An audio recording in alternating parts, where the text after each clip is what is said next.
მოგესალმებით კიდევ ერთხელ მივესალმებ მაყურებელს. პირველ რიგში ცალსახა სოლიდარობა ოპოზიციურ კოლეგა პარტიას რა შეიძლება ვთქვათ.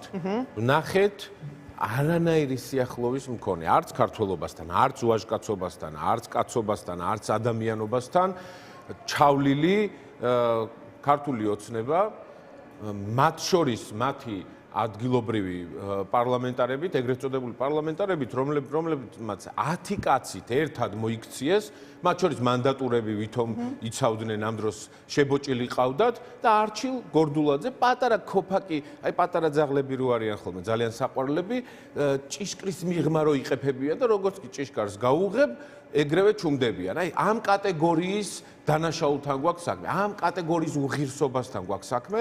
მე არ მოვერიდები იმის თქმას, რომ სრული სოლიდარობა ამ დროს არის ერთადერთი უალტერნატივო ნაბიჯი, რომელიც მიუხედავად იმისა, რომ თან ხვდებით, ვერ თან ხვდებით, განსხვავებული მოსაზრებები გაქვს, არ გაქვს, უნდა არსებობდეს ოპოზიციური პარტიების მიმართ. მაშინ როცა კობახიძეს არ აქვს პასუხი არც ეკონომიკაზე, არც ემიგრაციაზე, არც ჯანდაცვის კრიზისზე, არც განათლების კრიზისზე, არც კორუფციაში ჩაფლულ საკუთარ გუნდზე. რაზე შეიძლება მაშინ ლაპარაკო? მაშინ რჩება, რომ მუშტი კრივი, აბა როგორმე სანახაობა შექმნა და საერთოდ საუბარი გადაიტანონ სხვაგან. კობახიძე, რომელიც არის პრემიერ-მინისტრი, რომელიც ხელისუფლებაში მოვიდა ნაციონალური მოძრაობის გასამართლების დაპირებით და ამ დროს დაიჭირა მთელი საკუთარი გუნდი. მთელი საკუთარი გუნდი დაიჭირა. ეს შეასრულა ერთადერთი ბიძინა ივანიშვილს შეუსრულა პერსონალური დავალებები, კორუფციაში ჩაფლო, თავადვე მათ შორის და დარწმუნებული ვარ, როცა ამის დრო მოვა და ივანიშვილი როცა ჩათulis რომ ვადა გაუვიდა ირაკლი კობახიძეს, ისიც აუცილებლად ციხეში აღმოჩნდება. სხვა ლოგიკა არ არსებობს, იმიტომ რომ დღემდე იპარავენ, დღემდე ძარცვავენ თითოეული თქვენ ტელევიზიაში გასული საგამოძიებო ჟურნალისტური სიუჟეტები ამაზე მიუთითებს. და თავის დროზე თუ ამბობდნენ რომ ეს სიმართლეს არ შეესაბამებოდა, ახლა თურმე მართლები შორის თქვა, რომ ზედა ეშელონებში სრულად აღმოფხარითო ირაკლი კობახიძემ კორუფციაო და რაღაცა ძალიან იცით როგორ არის, აი თითქოს კორუფციასთან ბრძოლა უნდა რომ აქციოს მის ხელწერად. სულ ამაზე აკეთებს აქცენტს და სულ ამ კუთხით ცდილობს, რომ ქულები დაიწეროს, რომ აი კობახიძეს პრემიერობის დროს დამარცხდა კორუფცია, ამდენი კორუმპირებული გაუშვეს ციხეში და ხშირად იმეორებს, რომ აი ერთი მაგალითი მაინც მომიყვანეთ, აბა რომელიც დავტოვეთ რეაგირების გარეშეო. ძალიან ბევრ მაგალითს მოვყვანთ კახა კალაძის ჩათვლით და თამადობით, რომლის მიმართაც არსებობს უმძიმესი შეკითხვები კორუფციასთან დაკავშირებით, ქალაქი, დედაქალაქი, რომელიც ნადგურდება ყოველდღე ურბანულ ჯოჯოხეთად იქცა, არაფერს ვამბობ იმ უმძიმეს ტრაგედიებზე, რაც ხდება, პატარა ბავშვები იღუპებიან სკვერებში, პატარა ბავშვები არიან საფრთხის ქვეშ, არაფერს ვამბობ 10,000 ავარიულ კორპუსზე, არაფერს ვამბობ უმძიმეს მდგომარეობაზე, წყალი არა აქვს, ბევრგან გაზი არა აქვს. ბოლო შემთხვევაც ლოტკინზე რაც მოხდა ასევე სკვერში და არასდროს არაუღია კახა კალაძეს პასუხისმგებლობა ამ ყველაფერზე. ამ ადამიანის თანამებრძოლია ირაკლი კობახიძე და არა მხოლოდ თანამებრძოლი, საკუთარი პარტიის გენერალური მდივანია.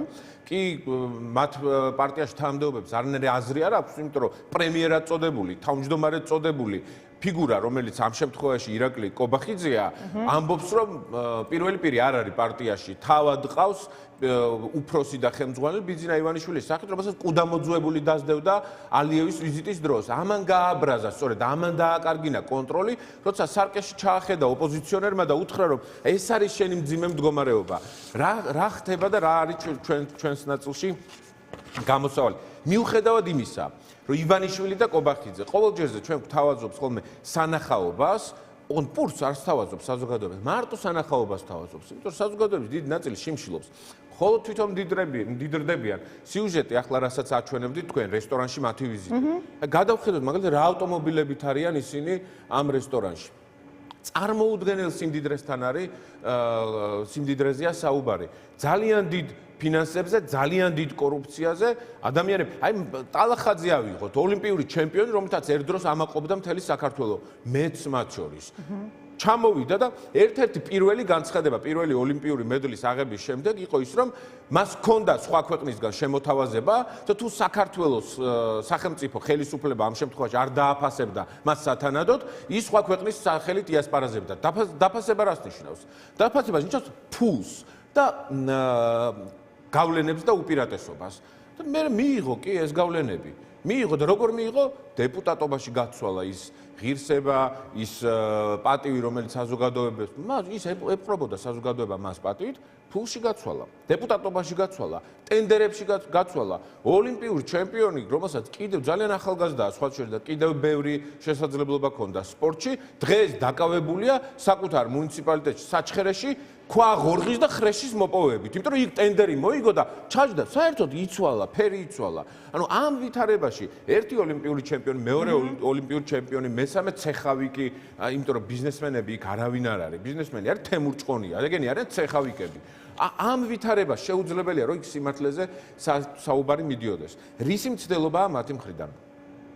რეალური პრობლემების გადაფარვის მცდელობა, რომელზეც ჩვენ შემდეგ იძულებული ვართ, რომ მივიღოთ მონაწილეობა, რაღაცნაირად დავაკომენტაროთ ეს ყველაფერი და ჩვენც გვეკარგება ფოკუსი. თუმცა, რა ხდება სინამდვილეში? სიღარიბე პენსიების სამარცხვინოდ ინფლაციასაც რო ვერ ეწევა, ისე იზრდება, პროდუქტები უმძიმესად, აი გაუბედურებულ მოქალაქეს რომ კიდევ გაუძვირებ პროდუქტს ეს ვითარება, ინფრასტრუქტურა ჩამოშლილი და ამის გადაფარვა უნდა ყოველდღიურად სისულელეებით ხან გათხოვებისგან იცავენ ქართველ კაცებს და ხან ყვებიან იმაზე რომ თურმე რაღაც საოცრებები ხდება, დიპსტეითები არსებობს და ასე შემდეგ. კი ბატონო და უნდა გადავიდეთ იმ ნაწილს ირაკლიცი რამე და კითხვა ის ხოდაშორს ახლა ჩემმა პროდიუსერმა ჩამიგდა სოციალურ ქსელში წერდა ერთ-ერთი მომხმარებელი რომ ავტობუსში დღევანდელ პარლამენტში ჩხუბს განიხილავდნენ მოქალაქეები და ვიღაც ქალმა თქვაო რომ მელია როგორც ემესო და ნახევარი ავტობუსი ცდილობდა დაერწმუნებინა რომ მელია ციხეში ზის მაგრამ უშედეგოდ ახლა რატომ მოვიყვანე ეს მაგალითი საზოგადოების რაღაც ნაწილს ძალიან დიდს თუ არა რაღაც ნაწილს მაინც თითქოს რაღაცეთ მოწყვეტილია იმ პოლიტიკური პროცესები რომელსაც თქვენ საუბრობთ და რომელსაც ჩვენ მედია ყოველდღე ვაშუქებთ და კი მე მართლა სხვათა შორის აღმომიჩენია, როდესაც უფრო მეტი პოლიტიკური პატიმარი ყავდა, რომ რაღაც ნაწილს მიუხედავად იმით, რომ ყოველდღიურად სოციალური ქსელებიც იქნებია თუ ტელევიზიები, ჩვენ ამაზე საუბრობთ ამ პრობლემაზე, რაღაცნაირად არ მიდის მათამდე ეს ინფორმაცია ან ვერ მიდის. რაშია რეალურად პრობლემა, როგორ ფიქრობთ? რატომ არ აქვს დღეს მოქალაქეს ამომრჩეველს ჩვენს მაყურებელს განცდა, რომ არ ვიცი, ტელევიზორს რო ჩართავს, პარლამენტზე გადართავს თუ რაც იქნება, რაღაც საკუთარი თავი დაინახოს. თითქოს დისტანცირდა იმ პოლიტიკური ცხოვრებისგან, არ ვიცი, ნამეთანხმებით თუ არა, რომელშიც ჩვენ ვცხოვრობ და ეს პოლიტიკური ცხოვრება ძალიან რთული, არავინ არ თქვას, რომ ეს მარტივია, ხო, რეპრესიები იქნება, ეს, არ ვიცი, დახვედრები, გინება, ციხე, სასამართლო, გზის გადაკეტვის გამო გაჯარება, ანუ ყველა მხრივ წენხში ვართ, მედიაც და ოპოზიციური სპექტრიც, მაგრამ ოპოზიციურ სპექტრს კიდევ უფრო მეტი მოეთხოვება მოქალაქისგან, რომელმაც არჩევანი უნდა გააკეთოს ვინ გადაირჩიოს, ვინ მოიყვანოს და ასე შემდეგ. თქვენ ხედავთ ამ პრობლემის არსებობას და თუ კი მაშინ რატო არის ეს პრობლემა?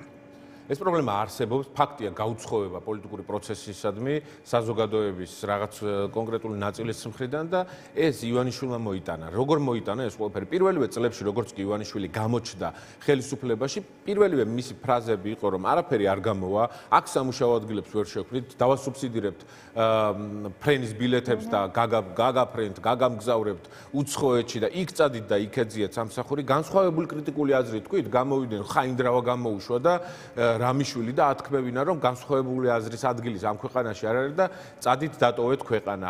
ვიღაცა განსხვავებული მოსაზრებები აქვს ან მოცემულობა, მათაც ეუბნებიან რომ დატოვეთ ქვეყანა და პარალელურად ქმნიან განცდას, რომ არაფერს აზრი არ აქვს.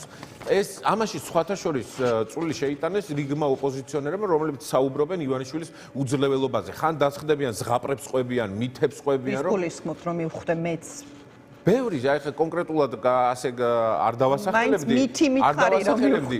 მითი ის რომ ბიძინა ივანიშვილმა ეს დაგეგმა 10 წლეულების წინ, რასაც ახლა აკეთებს, არაფერი არ დაუგეგმავს. ეს არის სპონტანური, ძალადობრივი რეჟიმი ბიძინა ივანიშვილის თაოსნობით, რომელიც მე მგონია რომ ის თანამშრომლობს რუსულ სპეცსამსახურებთან და ამ პროცესით ძალადობით რეპრესიებით და ბევრი ფინანსებით და მათ შორის ძალიან კარგად იცის საქართველოს მოქალაქეების სუსტი წერტილები. ეს არის სიღარიბე, ეს არის შიში რეპრესიებისადმი და ამ ყველაფერს კარგად აკეთებს. ივანიშვილმა შეძლო რომ ერთი უიმედობა გააჩინა, პროპაგანდა რომელიც აშუქებს თურმე ყველა ერთია, როცა მოგმართავენ ხოლმე რომ აი ოპოზიცია რას ფიქრობთ? არა ვარ ოპოზიციის ეს ერთიანი სახე. მე ვარ ლელო ოპოზიცია ოპოზიციური ერთი კონკრეტული პარტია. მაგრამ ივანიშვილმა შეძლო, რომ ეს ყველა ნაცია, ყველა რაღაცა ამ დროს ნაციონალურ მოძრაობა რო წავიდა ხელისუფლებიდან პირველ კურსზე სტუდენტი ვიყავ, ჯერ კიდევ არასრულწლოვანი 17 წლის, მაგრამ მეც ნაცი ვარ. მე კი არა ის ადამიანები ნაციონალურ მოძრაობას თავგადაკვლილი ებრძოლ, მაგალითად დათო უსუფაშვილიც ნაცია ამათვის და ამიტომ ამ პროპაგანდამ იმუშავა. ჩვენი მიზანი არის რომ პარალელურად ვეკომუნიკაციოთ მოქალაქეებს, ვაჩვენოთ სიმართლე, როგორ ძარცვავენ საქართველოს ბიუჯეტს, როგორ იპარავენ საქართველოს მოსახლეობის შესაძლებლობებს, შესაბამისად პენსიებს, სამუშაო ადგილებს, როგორ ძალადობენ დემოკრატიაზე, თავისუფლებას, როგორ ძალადობენ ეკლესიაზე სინამდვილეში.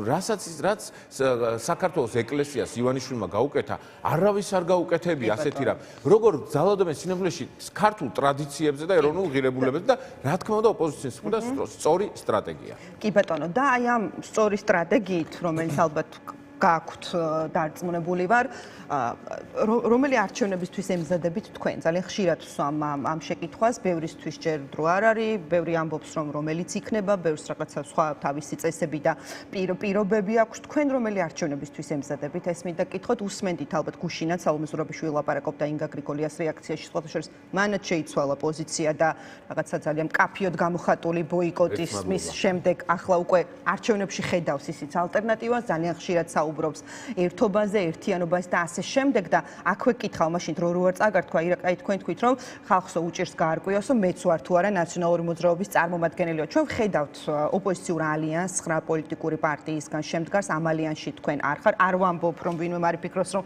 აი ეს რაღაცა ამ ალიანსს ყოველას ნაციონალურ მოძრაობად მოვიაზრებ, არა უბრალოდ კითხვისთვის მოვიყვანე მაგალითად. თქვენ განიხილავთ თუ არა რომ შექმნათ რაღაც ტიპის ასევე ერთობა, რომელიც რაღაცა რადიკალურად, არ ვიცი, თავისი პიროვნებებით, განცხადებებით იქნება დისტანცირებული, სწორედ თუნდაც ან განსხვავებული იმ ალიანსისგან, რომელსაც უკვე ვხედავთ. იგივე ვიქტორ ყიფიანი აფუძნებს პარტიას, დღეს იყო რეპორტაჟი პირველებში, რომ საბაბუაძე, ბორის ყურუა, ცოტნე კობერიძე, ასევე გეგროკეპერი ახალი სახეებს ვხედავთ ნელ-ნელა რომ მოდიან პოლიტიკაში და ფიქრობთ თუ არა რომ ასევე რომ რაღაცა სათანამშრომლო შეიძლება მათთან საერთო ენო გამონახოთ. კი ბატონო, სამი შეკითხვა იყო და ვეცდები მოკლედ გიპასუხოთ. პირველი, სალომე ზურაბიშვილთან მიმართებაში, კარგია რომ ერთხელ და სამუდამოდ სწორგზას დაადგა სალომე ზურაბიშვილის სტრატეგია საერთოდ, რაც გულისხმობს იმას, რომ არჩევნები არის უალტერნატივო. თუმცა სალომე ზურაბიშვილს ძალიან კარგად უნდა ახსოვდეს, რომ მისმა თანამონაწილეობამ არჩევნების ბოიკოტში გამოაცალა ძალიან დიდი ძალა ოპოზიციას, იმიტომ რომ ახლა შეიძლებოდა თბილისი და ბევრი სხვა დიდი ქალაქი ყოფილიყო ოპოზიციური და ამით ოპოზიცია ყოფილიყო ძლიერი და ივანიშვილი სუსტი. თუმცა მათ გამოადნეს რაღაც გაუგონარი ბოიკოტი, რაზეც მაგალითად სახელმწიფო დეპარტამენტის მხრიდან ჯეიმს კარაფანოს განცხადება ნათლად მიუთითებს, რომ ბოიკოტი არის სისულელე. თვითდაზიანება არის. ამაზე საუბრობს არაერთი ჩვენი კოლეგა, პარტნიორი სხვა ქვეყნიდან და კეთილსურვებლები საქართველოსი. ამიტომ სალომე ზურაბიშვილმა ეს პასუხისმგებლობა უნდა იგრძნოს და მისი ინჟინერია, ანუ პოლიტიკური ინჟინერია არასდროს არ ამართლებს. ძალიან ბევრი შეცდომა დაუშვა სალომე ზურაბიშვილმა და მგონი დროა რომ იზრუნოს იმაზე, რომ საკუთარი პოლიტიკური ფასი გადააფასოს ერთის მხრივ და მეორე დაანებოს იქ საუბარი ხან ერთიან სიაზე, ხან ბოიკოტზე, ასე შემდეგ. რისი გაკეთებაც შეუძლია ერთ პოლიტიკურ აქტორს გააკეთოს თავად და ნუ ასწავლის სხვა ოპოზიციურ პარტიებს ჭკუას მაშინ როცა მისმა დაშვებულმა შეცდომებმა იქნება ბოიკოტი თუ სხვადასხვა პოლიტიკური ნაბიჯები, ძალიან მძიმე შედეგები მოიტანა. ეს ერთი. მეორე, რაც შეეხება პოლიტიკურ სტრატეგიას, რა მიგვაჩნია ჩვენ სწორედ. ჩვენ მიგვაჩნია სწორად რომ პირველი არჩევნები არის უალტერნატივო. ოღონდ არჩევნები ციკლი ეს მნიშვნელოვანია. ცუდი არჩევნები. კარგი არჩევნები არ არსებობს საქართველოში და 30 წლის განმავლობაში, ბევრად მეტი რაც საქართველოს დამოუკიდებელია, პირველი არჩევნები კომუნისტური რეჟიმის პირობებში ზვიად გამსახურდია მოიგო. არც ის არ ყოფილა კარგი არჩევნები. შევარდნაძე რომ შეიცვალა, არც ის არ ყოფილა. სააკაშვილი რომ შეიცვალა, არც ის არ ყოფილა კარგი არჩევნები. ამ ქვეყანაში კარგი არჩევნები არ ჩატარებულა, მაგრამ არჩევნების მოგება შეუძლია სამ რამეს. ერთი არჩევნებისთვის კარგად მომზადებულ ოპოზიციას, მეორე პარტნიორების სწორად შერჩევას, რომელთანაც ხარ შენ თავსებადი და მესამე პროტესტს. ეს სამი დინამიკა, სამი ნაკადი უნდა იყოს უწყვეტ და პროტესტი, არჩევნები და პარტნიორების სწორად შერჩევა. როგორც ალიანსმა შეარჩია პარტნიორები, ხო, წარმოუდგენელია, ხო? ამ პარტნიორები დაამერთობით რისი შედეგის დადება შეიძლება. ჩვენ ვარჩევთ სწორად არუმატებელია, როგორც რა თქმა უნდა, შეუძლებელია ფაქტად ერთმანეთს აგდებენ, ოღონდ ვერ ხვდებიან რა ხდება და რა ვითარებაშია საერთოდ ეს ჯგუფი და შემდეგ ჩვენ გლანძღავდნენ რატო არ გაერთიანდით ალიანსშიო და იძულებულები იქნებიან გაერთიანდნენ. გავერთიანდეთ კი არა, არ ვიცი, მე კმაყოფილი ვარ ძალიან, რომ ჩვენმა გუნდმა სწორი გადაწყვეტილება მიიღო. ერთადერთი პარტია ვართ, რომელიც არ მონაწილეობს ტალახის როლაში ოპოზიციაში შორის. ამიტომ სააკაშვილმა გაგაკრიტიკათ ბიზნეს პროექტი არის ხო ხაზარაძის შეფარიძის ალბათ ნახავთ. გაგვაკრიტიკოს, რა თქმა უნდა, კიდევ გაგვაკრიტიკოს. ეს ჩვეულებრივი მოვლენა, გაგვაკრიტიკოს, კიდევ ისროლოს ტალახი, ჩვენ ტალახის როლაში არ მონაწილეობთ. ჩვენ ვემსახურებით ქართველი ხალხის ინტერესებს, საუბრობთ სიღარიბეზე, კორუფციაზე, პროპაგანდაზე, უბედურებას, არა მხოლოდ ტელევიზიით, არამედ რეგიონებში, თბილისში, ინდივიდუალური შეხვედრები, სოფლებში, პატარ-პატარა ჩიხებში და შუკებში. ამიტომ ეგ არის ჩვენი საქმე, რაც უნდა ვაკეთოთ, მათ შორის საერთაშორისო კომუნიკაცია. მაგრამ ერთიანობა რამდენად მნიშვნელოვანია ირაკლი. ნახეთ 4 ოქტომბერს რაც მოხდა. საზოგადოების ნაწილი ვერ ვიტყვი რომ სულად ორად გაიყო, უფრო მეტი ნაწილი იყო ბოიკოტის მომხრე, ვიდრე არჩევნებზე წამსვლელი, ხო? ესე დავარდა საბოლოო ჯამში. ახლა როგორ უნდა დაარწმუნოთ მოქალაქეები, რომ აი ეს არჩევნები გადაწყვეტს ვინ იქნება ხელისუფლებაში, როდესაც ამდენი რესურსი არის დახარჯული ბოიკოტის კამპანიაში და როდესაც ბოიკოტის მიუხედავად მაინც ვერ დადეთ გულწრფელები ვიყოთ, ხა წარმატებული შედეგი კი არა და ძალიან ცუდი შედეგი დადეთ თვითმმართველობის არჩევნებში. მარტონი ვიყავით და მარტოს შეუძლებელია რომ რაღაც დიდი რევოლუციური ცვლილება მოიტანო მარტოს. ამისთვის საჭიროა რომ ყველა პოლიტიკურმა ოპოზიციურმა პარტიამ კეთილსინდისიერად, რაციონალურად და პოლიტიკოს როგორც შეეფერება ემოციურად კი არა, რაღაცა ხმამაღლა ყვირილით და ასე შემდეგ, არამედ რაციონალურად, რა ჭირდება ქვეყანას, რა ჭირდება მის მოქალაქეს, მიიღოს გადაწყვეტილება, შეთანხმდეს რომ არჩევნები არის უალტერნატივო, ამას უნდა ახლდეს პარალელურად პროტესტი მიმდინარე, რომელსაც პარტიები მხარს უნდა უჭერდნენ, აძლიერებდნენ და პარტნიორების სწორად შერჩევა. ეს არის გამოსავალი რა აპირებთ რომ სწორად აი იქ ბოლოს ვაპირებთ რომ სწორად შევარჩიოთ, ვაპირებთ და განიხილავთ მათ შორის აი ვიქტორ ყიფიანის პარტიას, თუნდაც იგივე საბა იყო უკვე თქვენთან, მაგრამ შეიძლება თანამშრომლობის კუთხით მაინც განიხილოთ რაღაც. აი ესე ვთქვათ, უფრო მეტად გამრავლებას წინასაარჩევნო. კონკრეტიკაზე არ ვისაუბრებდი, იმიტომ რომ ჩვენ ვართ ბევრ პოლიტიკურ საინტერესო აქტორთან, ვისთანაც ჩვენ თავსებადი ვართ, პატივს ვცემთ, საერთო მოსაზრებები გვაქვს დამეგობრების, გაშინაარსების პროცესში. ეს არ ვამბობ რომ დავიწყოთ უნდა, დაწყებული გვაქვს დიდი ხანია, თანამშრომლობთ, მეგობრობთ და პირველადი კონტურები მაშინ გამოჩნდება, როცა ამის საჭიროება იქნება არჩევნებთან მიმართებაში. ჩვენ ვემზადებით საპარლამენტო არჩევნებისთვის და ამ საპარლამენტო არჩევნებში თუ იქნება ადეკვატური პოზიცია ოპოზიციური პარტიების მხრიდან, ბიძინა ივანიშვილის დამარცხება არის არათუ შესაძლებელი, არამედ გარდაუვალი და ამის მაგალითი გვაჩვენა უნგრეთმა. კი ბატონო, თანამშრომლობაზე გავიგე და ისეთი არის ვინმე ვისთანაც რაღაცნაირად ხაზები გაავლეთ უკვე თუნდაც ყველანაირი გამოცდილების მიუხედავად და ვერანაირ კვეთის წერტილებს თუნდაც წინასაარჩევნოდ ვერ ხედავთ ესეთი პოლიტიკური ძალები არიან? თუ იქ სადაც არ ხართ ესენი მოვიაზროთ. იქ სადაც არ ვართ, ეს გულისხმობს იმას, რომ ჩვენ ამ ერთობაში საკუთარ თავს ვერ ვხედავთ და მეორეს მხრივ ყოველთვის ვცდილობ და ვეცდები მომავალშიც, რომ ნეგატივზე არ გავაკეთო აქცენტი, ვისთან არ ვითანამშრომლებ, ოპოზიციურ ფლანგზე, არამედ ვისთან ვითანამშრომლებ. ამაში უნდა იყოს ოპოზიციის სიძლიერის გასაღები, რომ ერთმანეთში ცუდს და ბოროტებას კი არ ეძებს, შეცდომებს და წარსულს კი არ ახსენებს მარტო, არამედ მომავალზე ორიენტირებს.